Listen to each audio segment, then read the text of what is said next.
Saya Wulansari, saya perawat dari Stikes Gunung Sari, Makassar.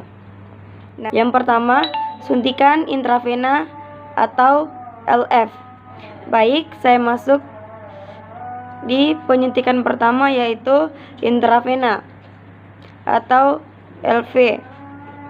Nah, di sini penyuntikan intravena itu adalah penyuntikan obat suntik ke dalam pembuluh darah atau vena. Lokasi tersebut itu terdapat pada vena-vena anggota gerak. Sudutnya pun hanyalah 15-30 derajat. Baik, saya masuk di penjelasan kedua yaitu suntikan intrakutan. Pengertian penyuntikan intrakutan yaitu penyuntikan obat ke dalam jaringan kulit. Nah, di sini terdapat lokasi yaitu pada lengan bawah, bagian dalam, atau di tempat yang dianggap perlu saja. Nah, di sini sudutnya pun terbatas hanyalah 15-20 Celcius. Baik, saya masuk ke penjelasan ketiga yaitu suntikan intramuskular atau biasa disingkat dengan LM. Di sini intramuskular yaitu penyuntikan obat ke dalam jaringan otot dan lokasinya pun itu terdapat pada pangkal lengan dan pada otot paha bagian luar yaitu hanyalah 1/3 tengah pada sebelah luar. Nah, pada otot bokong yang tepatnya itu adalah 1/3 bagian dari superior atau biasa disingkat dengan SLAS, subkutan atau biasa disingkat dengan ESC. Nah, di sini penyuntikan intrakutan yaitu adalah penyuntikan obat dari bawah kulit. Nah, misalnya saja dengan penyuntikan insulin pada pasien DM. Nah, lokasinya tersebut itu tertentu yaitu pada lengan sebelah luar, pada paha bagian luar. 4 yaitu suntikan subkutan atau biasa disingkat dengan SC.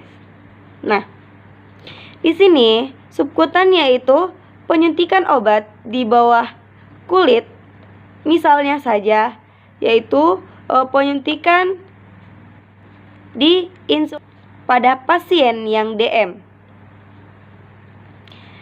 Dan lokasinya pun tertentu yaitu bisa juga pada bagian atas sebelah dan ketiga yaitu daerah dada.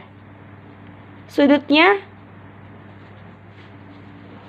baik, sekarang kita masuk ke di sini kita masuk ke spoid yang tepat dan sesuai dengan injeksi. Oke, yang pertama adalah injeksi intramuskular atau biasa disebut dengan IM. Nah, tentu itu hanyalah 2-5 mili dengan ukuran 21-25 dan panjangnya pun tertentu. Panjang jarum hanyalah 1/2 inci atau tergantung pada kekebalan dan ketebalan otot klien atau pasien. Oke, kedua kita masuk ke injeksi intravena atau biasa disebut IV. Nah, di sini spoidnya pun tertentu yaitu hanyalah spoid 2-5 mili dengan ukuran 21-25 dan panjang jarumnya hanyalah 1-2 inci. Nah, sekarang selanjutnya kita masuk ke 3, injeksi subkutan atau SC. Nah, spoidnya pun di sini tuh tertentu hanyalah 2 mili dengan ukuran 25 dan panjang jarum hanyalah 5/8 sampai 1/2 inci. Dan yang keempat adalah injeksi intrakutan atau biasa disebut dengan IC. Nah, di sini spoid yang kita pakai itu hanyalah spoid yang ukuran 1 mili dengan ukuran 25 sampai 26 atau 27. Dan panjang jarumnya pun hanyalah 1/4 sampai 5/8 inci saja. Adanya memar, peradangan, atau edema di permukaan kulit tempat injeksi. Yang pertama adalah injeksi intramuskular atau biasa disebut dengan IM. Nah, di sini hanyalah 1/3 lateral.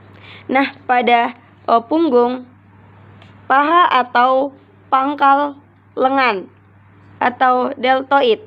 Nah, kedua sekarang adalah injeksi intravena atau IV. Pada lengan vena, injeksi intravena atau biasa disebut IV. Nah, di sini itu hanyalah pada lengan vena dan vena cephalika. Baik, sekarang kita masuk yaitu pada kepala. Sedangkan vena frontalis, vena temporalis. Nah, selanjutnya kita masuk ke injeksi subkutan atau biasa disingkat dengan SC. Nah, di sini hanyalah 1/3 lengan bagian luar dan paha anterior daerah abdomen. Ke injeksi intrakutan atau biasa disingkat dengan IC. Baik, di sini itu penyuntikannya pada lengan bawah, bagian dalam dan luar bawah atau scapula. Oke, baik, di sini saya akan menunjukkan gambar intravena. Nah, ini adalah bagian-bagian penyuntikan intravena.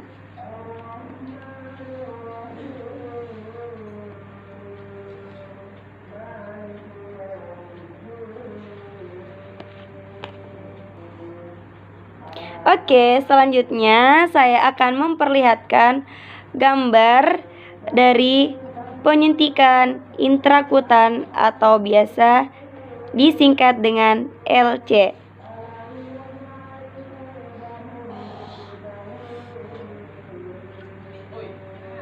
Nah, ini adalah contoh penyuntikan intrakutan atau biasa disingkat dengan LC. Oke, yang ketiga, selanjutnya saya akan memperlihatkan contoh gambar penyuntikan intramuskular.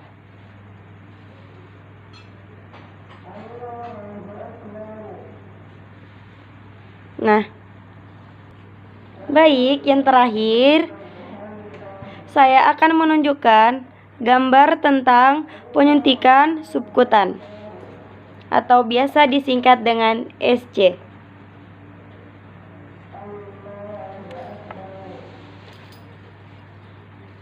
Penyuntikannya ada beberapa bagian seperti ini. Nah, mungkin hanya itu yang dapat saya sampaikan, kurang dan lebihnya mohon dimaafkan.